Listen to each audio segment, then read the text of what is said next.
My parents worshipped my brother all their lives, but after he bankrupted them and vanished, they came begging to the failure they always ignored. For as long as I can remember, everything in my house revolved around my brother. It did not matter what I did, if I got good grades, if I cleaned the kitchen without being asked, if I spent hours in my room studying so as not to bother, nothing seemed to be worth it because there was always someone better, someone who breathed and automatically deserved more. My brother was not only the favorite, he was my parents' life project, their emotional investment, their standard-bearer in front of the family, the one who, according to them, had a star since he was born. Instead, I was labeled early on as the one who did not shine, the one who would always need help, the one who, if he was saved from falling lower, it was a miracle. And although it hurt me, because of course it hurt me, I learned to bear it. Not because I did not care, but because at some point I understood that wearing yourself out trying to prove your worth in a place where they have already decided you do not have it is like trying to fill a broken bucket. You can empty yourself completely, but it will never be enough. My brother, meanwhile, floated through life. It is not that he was a genius, or particularly hardworking, or a good person. In fact, he was quite the opposite. Manipulative, a liar, an opportunist, but he had a skill that I never had. He knew how to appear successful even when he was not. He knew how to dress, talk, move. He said empty phrases that sounded profound, and my parents thought he was the greatest. I remember once he came home saying he was in the process of starting a business, that he had met some guys at a conference who were willing to invest in his idea, and, although he did not even have a presentation made, my mother lent him part of her savings, and my father co-signed a loan for him. Me, on the other hand, they scolded if I asked for money for the bus. I do not want this to be understood as just a childish tantrum. Years passed, years in which I had to watch how each of my brother's failures was turned into learning, while my efforts were ignored. If he lost money, it was part of the natural risk of growth. If I had an economic setback, it was because I did not know how to organize myself. If he treated my mom badly, it was because he was stressed about his future. If I said a word louder than normal, they looked at me as if I had disappointed them again. And yet, there I was. Not for them, but because I understood that I should not live waiting for their approval. I started working, educating myself, looking for my own spaces, building a life with the little I had. I did it at my own pace and without saying anything. I was never one to brag or go around telling my achievements because in this house I learned that telling your progress is giving others excuses to tell you that they are not worth as much as you think. But the breaking point came when the family business, a small trading company that my father had founded years ago, began to collapse. My brother, as always, neck deep in decisions he did not understand, had convinced my dad to risk capital to invest in a supposed expansion that never existed. According to him, they were going to sign an agreement with a foreign chain, but the only thing he managed to do was to indebt the company beyond what it could sustain. I found out from outside sources, because at home nobody told me anything. In fact, when I tried to ask, my mother simply told me not to worry, that those things were not at my level. That was the exact phrase, and I swear it stayed with me like a splinter under my skin. In a matter of months, everything fell apart. The company went bankrupt, the house was foreclosed, and my father ended up facing a lawsuit for non-payment. My mother, who had always been accustomed to a comfortable lifestyle, did not understand how it was possible that her star son had caused so much disaster. But even then, when the water was up to their necks, they continued to believe that he was going to get them out of it. He is busy looking for solutions, my mom would say, as if every silence from my brother was part of a great master plan. But that plan never came. Not a call, not a visit, not a WhatsApp message. Nothing. He blocked them all. He evaporated as if the family did not exist. And then, as a last resort, they knocked on my door. I remember that night perfectly. It was almost 9 when I heard the doorbell. When I opened it, I found my parents standing in front of the door, carrying 2 worn-out suitcases and a look that I could not immediately interpret. There was shame, yes, but also a kind of blind resignation, as if they finally accepted that they had no other option than to turn to the one they always considered Plan B. There were no long speeches, just my father muttering, "We have nowhere to go. You are all we have left." That phrase, spoken with a broken voice and without the slightest arrogance he had maintained for years, hit me harder than I imagined. But I said nothing. I asked no questions. I just opened the door and let them in. What my parents did not know, and perhaps still do not fully understand, is that that moment was the beginning of something much bigger. Because yes, I received them, I offered them shelter, food, calm, but silently I began to build what would be the greatest lesson I would give them in their lives. Not out of empty revenge, but because I understood that the only way to repair the damage was not with late apologies, but with a dose of reality, because the failure they always looked down on, this time, was going to be the one to put them in front of the mirror, cracks and all. Update 1. 3 months had already passed since that night when my parents first crossed the threshold of my apartment, the one that for years they had felt was too humble to visit, and that had now become their only refuge. At first, the atmosphere was tense, silent, almost uncomfortable. It was noticeable that they did not know how to behave in a house that did not belong to them, much less in one where the failed son was the one dictating the rules. My mother did not say much. She spent most of her time in the kitchen, as if taking care of the food was a way to compensate for everything that had broken between us. My father, on the other hand, spent hours reviewing old papers, reading contracts that were no longer valid, making calls that no one answered. I saw him crumble little by little, although he would never admit it out loud. It was the first time I had seen him truly small, as if ruin had not only emptied his pockets, but also his dignity. During that time, I made no reproaches. I did not rub it in their faces. I did not remind them of what they had said about me or how much it cost me to get back on my feet. I just helped.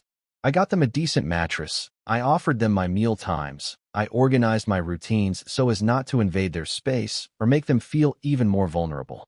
It was as if all the resentment had frozen, and now I was observing it from a display case, knowing that sooner or later it would melt again. But that wait was not passive. While I gave them shelter and silence, I began to observe, to understand how my brother moved, what he was doing, where he had gotten to, because although for them he had disappeared, I knew that a guy like him does not disappear. He hides behind a new mask. Through a work contact, a friend who manages databases of emerging investors, I found out that my brother had launched a new technological proposal. He called it that, with bombastic words like financial disruption and decentralized blockchain solutions. All smoke, all packaging. I knew him too well. He had built a facade of success, pretending to be in the middle of investment rounds, sharing screenshots of meetings with supposed businessmen who were actually freelancers hired for a photo session. But the most interesting thing of all was discovering that he was desperate for money, very desperate. He was convinced that his personal brand still had weight, and that is why he was looking for investors who did not know his history. That is where the spark ignited. I did not know if my parents still believed in him, but I suspected they did. There was something in their eyes, in the way they avoided talking about him, that made it clear to me that they had not completely let go of him. So I did not tell them anything, not a word about what I had found out. I kept it all to myself and started to act. I used a fake name and a different address to contact my brother's company. I pretended to be a middle-aged businessman interested in investing in emerging technology projects. I contacted him on LinkedIn, making him believe I was based in another city, and, from the first response, I knew he would fall for it easily. It did not take long for him to send me his pitch, a PDF full of inflated figures and absurd projections that spoke of millions of users in the first year. I laughed while reading it. It was a play. During the following weeks, I maintained contact. I asked him questions. I feigned interest. I asked him for specific data, and he, believing himself smarter than he was, responded quickly, convinced that he had finally found the investor he needed to build his empire. He even offered me a preferential investment, which was basically his way of begging for money with elegant words. I asked him for a call, but I pretended that my accent did not match my photo, so I told him that I had a trusted partner who would help me with the legal part and that he would be the one to sign the agreement. There was never such a partner, of course, but I managed to create a fake structure credible enough for him to sign documents and share part of his internal strategy with me. While I was doing all this, at home the dynamic with my parents had changed a bit. They were starting to trust me, to ask me things, to ask me for help with paperwork. My mother told me one afternoon, while we were having coffee, that she never thought I would be the one to be there when everything fell apart. She did not say it as an apology, not even as a thank you. It was more of an uncomfortable acknowledgement, as if it was hard for her to process that the one she once saw as a lost cause was now her only option. I just nodded without saying anything, because I had already begun to understand that true answers are not given with words, but with actions. My brother continued to feed his charade without knowing that one of his allies was me. He sent me updates about his company. He talked to me about his supposed international expansion, about the deals he was closing. All smoke, all fantasy.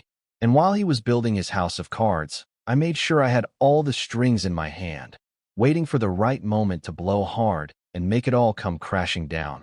Because this time, if he was going to fall, he would do it with noise, and my parents, who always saw in him a light that never existed, were going to witness how it went out abruptly. Update 2. Another 6 months passed, and by that point, I had more information than I ever imagined about my brother's movements. I knew who he was talking to, what kind of investors were circling him, how much he really owed, and most importantly, I knew the exact level of his desperation. It was not just an inflated project to attract naive investors. It was a time bomb he himself had built without having the slightest idea how to defuse it. He was indebted to entities not exactly known for their patience. And to maintain his genius entrepreneur status with acquaintances and social media, he had mortgaged a couple of assets that were not even in his name. In other words, he stole without being called a thief. He lied without being directly accused. And yet, he paraded around as if his success story were legitimate. Meanwhile, at home, the situation with my parents had taken a direction that at times I found hard to process. They had started to rebuild their lives from scratch, and although they still carried many of the condescending attitudes of the past, it was also evident that they no longer had the same energy to impose their criteria. They were tired, emotionally drained. My mother, little by little, stopped talking about her golden son as if he were a misunderstood victim and began to focus more on the little things. Preparing food for everyone, watering the plants, cleaning every corner, as if that would give her back some of the control she had lost. My father enrolled in an online basic administration course, one of those free ones that do not offer important degrees, but kept him busy. There were days when I heard him repeating accounting terms in a low voice, as if trying to finally understand what he did not know how to manage when he had a company in his hands. On one of those ordinary days, while my mother was washing dishes and my father was reading a course report, we received an invitation that in another context would have seemed like a family achievement. My brother publicly announced the inauguration of his new operational headquarters and the celebration of his first year of success as CEO of his own startup. The invitation arrived via a group email that even included cousins, uncles, old schoolmates, and yes, my parents too. I was not mentioned, of course. To him, I was still a secondary figure, the brother who is ignored until he becomes useful. The event was at an elegant restaurant in the city center, one of those places where each appetizer costs what I earn in half a work shift, and of course, my parents decided to go. I said nothing. I did not try to stop them. I did not warn them what I knew, nor did I hint at what I was preparing. I let them go as if nothing. I helped them choose appropriate clothes for the event. I even accompanied them to the taxi. I saw my mother adjusting her necklace in front of the mirror, the one she had kept in a box for years because she said it was only worn for special occasions. I heard my father practicing what he was going to say if someone asked him how they were. It was evident that both believed that night would mark a kind of silent reconciliation, a moment when everything they had experienced would become an anecdote, and when their successful son would recognize them again as part of his world. Fools. That night I did not go to the restaurant, but I had eyes there. A friend of mine who works as a permanent waiter at the place sent me photos, details, and even excerpts of conversations. Everything had been carefully staged to feed my brother's image of greatness. He had hired actors to pose as partners, decorated the tables with folders full of empty documents, and organized a presentation where he spoke of inflated figures and projections that only existed in his head. But the lowest, most miserable thing of all was what he did to my parents. He assigned them a table at the back of the room, right next to the bathroom. It was not an exaggeration. He put them far from the stage, far from the other important guests. According to my friend, my mother tried to get up to greet him when he passed by the front, but one of the assistants stopped her, saying that there would be time for family greetings later. My father was offered cheap whiskey, while the rest were served glasses of French wine. None of the supposed partners spoke to them, and my brother, throughout the entire event, only approached their table once and said, quickly and almost automatically, that he was busy but happy they could attend. That night my parents returned in silence. My mother took off her earrings as soon as she crossed the door, put them in a small box, and never mentioned them again. My father went straight to the bathroom and stayed there for almost an hour. They did not cry in front of me. They did not complain. They did not utter my brother's name. But the disappointment was so evident it was palpable. I did not say anything either. I just served them some tea and sat in the kitchen as if we were just roommates sharing an ordinary night.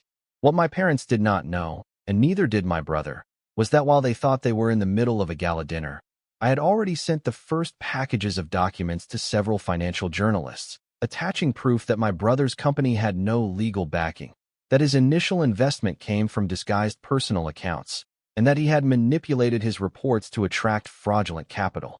The same documents that he, in his arrogance, had shared with me without suspecting he was feeding his own downfall. Because while he sought to shine in front of everyone, I was just waiting for the right moment to turn off his light, and that moment was getting closer and closer. Update 3. A little over a year had passed since my parents moved into my apartment, and since my brother organized that grotesque play he dared to call a business celebration. In that time, every piece I had silently moved began to fall into place with a precision that, honestly, not even I had anticipated. I had built the scaffolding of his downfall with such patience and detail that it was no longer a question of if it would collapse, but simply of when. And the when came sooner than I expected.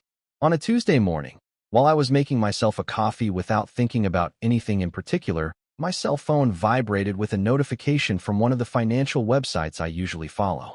I did not need to read the full title to know what it was about.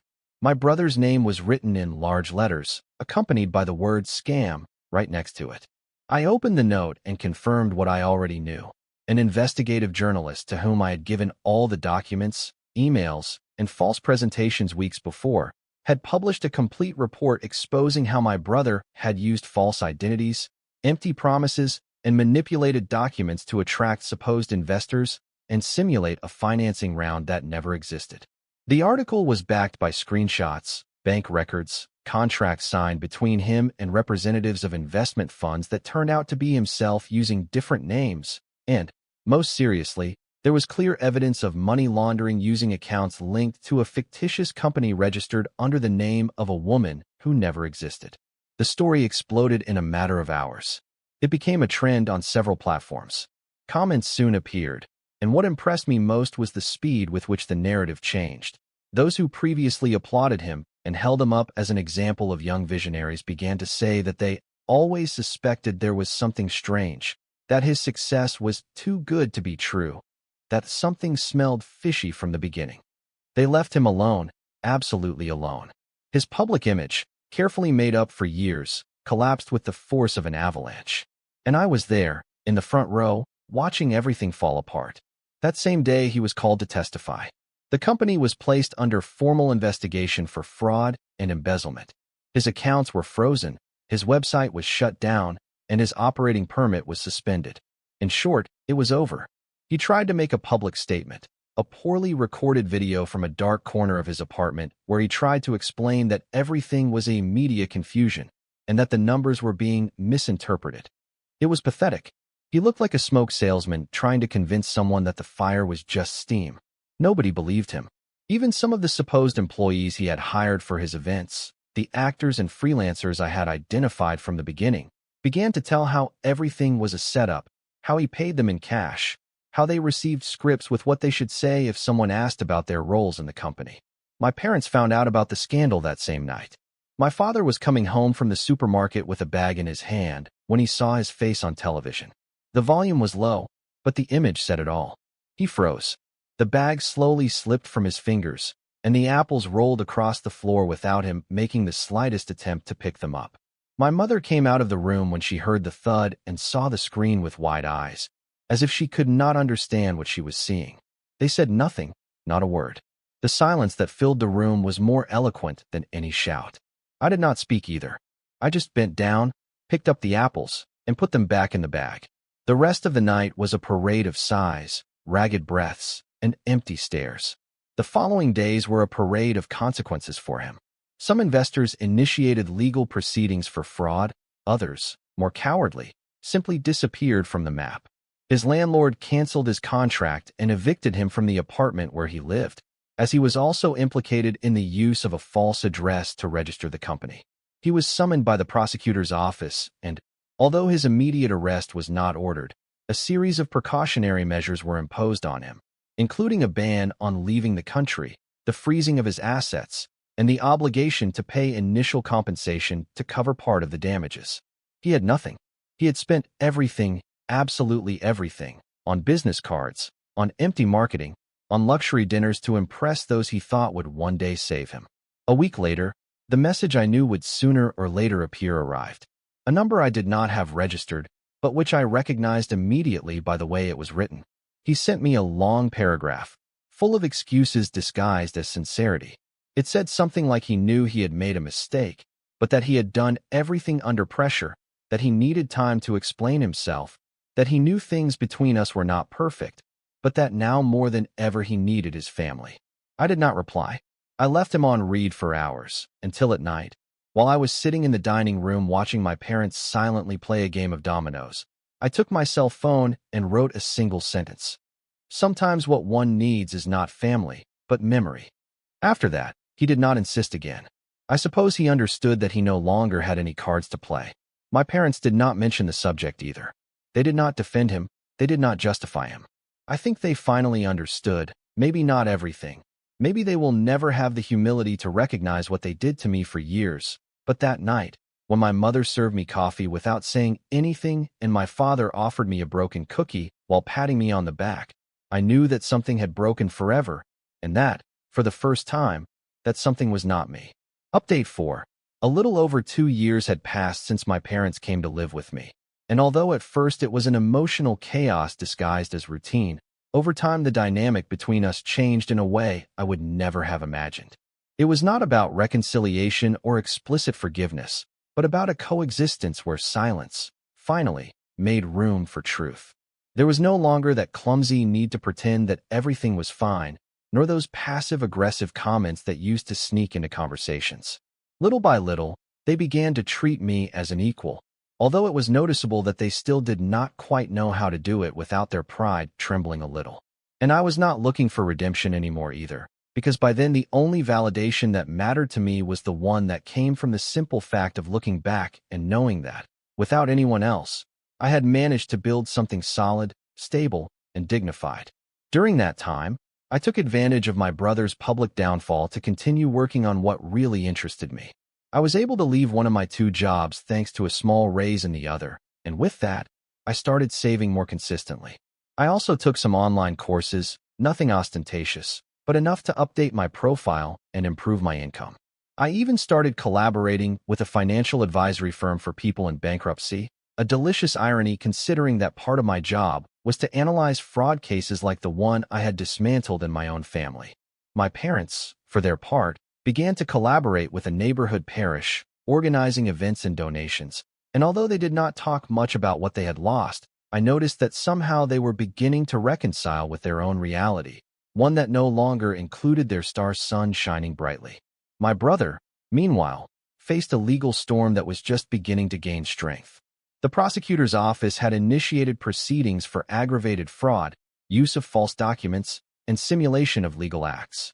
I was not a formal part of the case as a complainant, but I was a protected witness under a legal name that I had processed with the advice of the company where I worked. The lawyers handling the prosecution contacted me to provide the data I had collected as the fake investor, and after reviewing all the evidence I gave them, they asked me to make a sworn written statement detailing the mechanisms he used to commit fraud. It was there that I decided to take the final step. I met with an independent lawyer, and with his help, we prepared a report that included not only the evidence they already knew, but also a part that until that moment I had kept reserved, the origin of the capital he used for his company. What my parents did not know, or perhaps they did but denied it internally, was that part of the money my brother had used as seed investment came from my mother's savings, which he had convinced her to transfer with the excuse of rebuilding the family business, just before the company went bankrupt. Not only did he not return the money, but he registered it as his own capital in his reports, completely hiding the origin and leaving my parents as collateral victims of his ambition. That information was key. The judge used it to justify the demand for economic restitution in favor of my parents, who were recognized as directly affected, although at that time they had absolutely nothing to recover in terms of material assets. The fact that the law backed them meant something important, at least symbolically. My mother cried silently upon receiving the official notification, and although she never asked me how all that had come to light, she simply said one night, while passing me a cup of tea, that things always fall under their own weight in the end. It was the closest thing to a thank you I received, and it was enough. With part of the compensation the judge ordered him to pay, and knowing they would never receive it in full because he no longer had the means to respond, I decided to do something I had been planning for a long time. I bought a small country house in a town an hour from the city, nothing luxurious, but with a large patio, a comfortable kitchen, and a view that took your breath away in the afternoons. It became our weekend refuge. On Sundays, after lunch, my mother used to sit under a tree to read, while my father fixed things that did not need fixing just to feel that he still had a function. I cooked, worked from the porch, or simply watched them in silence, thinking about everything that had happened. It was an overwhelming contrast if one remembered what our relationship was like just 3 years before. My brother, on the other hand, had spent a month in preventive detention after breaching one of the conditions of the process. He could not approach his victims, but in a clumsy attempt to regain sympathy, he showed up at the church where my parents collaborated, which was considered a direct violation of the precautionary measures. He was released on bail only because one of his last contacts managed to pull some strings, but he no longer had social or economic support. I saw him once, by accident, walking through the city center with his face covered by a cap and sunken eyes, as if he could not bear for people to recognize him. And no, I did not feel sorry for him, not one bit, because if I understood anything in this whole process, it is that there are people who, even if they drown in their own ego, never learn until they hit rock bottom with their face. The circle was not completely closed yet, but every day I felt that the air was cleaner, fairer. I had managed to make my parents see clearly. I had put the truth of an imposter before the world, and I had done it without shouting, without clumsy revenge, without violence. I had done it with data, with strategy, with the same coldness with which they had ignored me for years. And now, without looking for it, I was the one who held the keys, not only to the house, but to the entire family narrative. Final update. More than 3 years had passed since that night my parents knocked on my door with suitcases in hand. Dragging more than just their physical luggage, they carried the weight of all the wrong decisions of an entire life dedicated to an illusion called perfect son, and to the silent condemnation of the other, the son who was never enough. Since then, much had changed. The country house we bought with part of the compensation, the one that ironically came from the collapse of the same son they once believed to be a savior, became our new center. We no longer lived together in the small apartment where it all began. My parents decided to move permanently to that place surrounded by trees where life passed slowly, without so much noise, without so many false faces, without so much drama.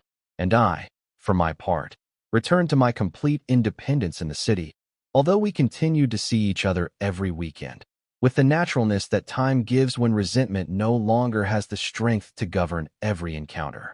My work had evolved. I got a better position at the firm where I collaborated, and although I was never one for luxuries or applause, I allowed myself small pleasures that were previously only distant fantasies. A good computer, a short trip every now and then, a library I always wanted to have, and above all, the freedom not to depend on anyone. I also started giving talks at local universities on business crisis management and corporate fraud prevention. Every time I entered a room to talk about those topics, there was a moment when my mind returned, even if only for a second, to the image of my brother with his plastic smile, selling smoke to those who wanted to believe him. And that contrast pushed me to continue, because justice does not always come in the form of jail or scandal. Sometimes it presents itself like this, with a firm voice in front of an attentive audience, telling the truth without trembling. My brother, on the other hand, no longer had the disguise or the energy to continue pretending. After the legal process and the time he spent in preventive detention, His reputation was so damaged that no bank, no firm, no serious entity wanted him near. He tried to reinvent himself several times, even using new aliases on the internet, creating accounts where he sold consulting services to entrepreneurs. But people recognized him. They reported him. They blocked him. He was trapped in the same labyrinth of lies that he built, with every exit closed by his own hands. There was a time when he slept in rooms rented by the night, sold things that were not his, and used the excuse it was all a plot against me to justify his ruin. Even so, he never apologized, never sent a message admitting guilt. The closest thing was a call he tried to make to the country house, which my father rejected with the same coldness with which he had once treated me when I told him I needed help to pay for university. The last time I heard from him was through an email. It had no subject, no signature, but the address was his. The message read verbatim, "I know you hate me, but they still see you as their second option. Do not fool yourself." I read it calmly, taking the time to analyze each word, not for what it said, but for what it revealed, that he was still trapped in that idea of competition, of favoritism, of absurd family hierarchies that only live in the mind of someone who was never capable of loving unconditionally. I deleted it without replying, because I no longer cared what he believed or what he tried to sow, because by then, I had already won something that neither all his theatrics, nor all his money, nor all his rehearsed speeches could achieve: the peace that comes from not owing anything to anyone. That same weekend, at the country house, after lunch, my mother asked me to accompany her to look through some boxes she had stored in the attic. I did not quite know what she was looking for, but I followed her without saying much. Among the old objects, wrinkled papers, and photo albums, she found a notebook. It was hers from many years ago. She opened it and read a page in a low voice. Then she looked at me and said, "It said here that you were the one we worried about the least because we knew that sooner or later you would get back on your feet on your own. But we never told you, and I am sorry for that." I stared at her. I did not know what to reply. I did not expect it, and although that sentence did not erase what had happened, it did bring closure. A real one that did not sound like an excuse or cheap comfort. That night, as the sun set and the lights of the town lit up in the distance, I sat on the porch with a cup of coffee and listened to my parents talking softly to each other, laughing at some anecdote I no longer remember. And there, right at that moment, I understood that my revenge had not been to destroy my brother. He did that to himself. My revenge was to stay, to resist, to grow, to return the blow with facts, with dignity, with silence. It was to make them themselves, without me demanding it, see the sun they had refused to look at for a lifetime. And although I no longer needed their apologies to move on, that silent recognition was enough. Because in the end, the worst condemnation someone like my brother can have is not jail or financial ruin, but knowing that when his parents were on the street, when everything collapsed, they did not go looking for him. They knocked on the door of the one they valued least. And that one, the failure, not only opened it for them, but rebuilt everything without forgetting those who left him out from the beginning.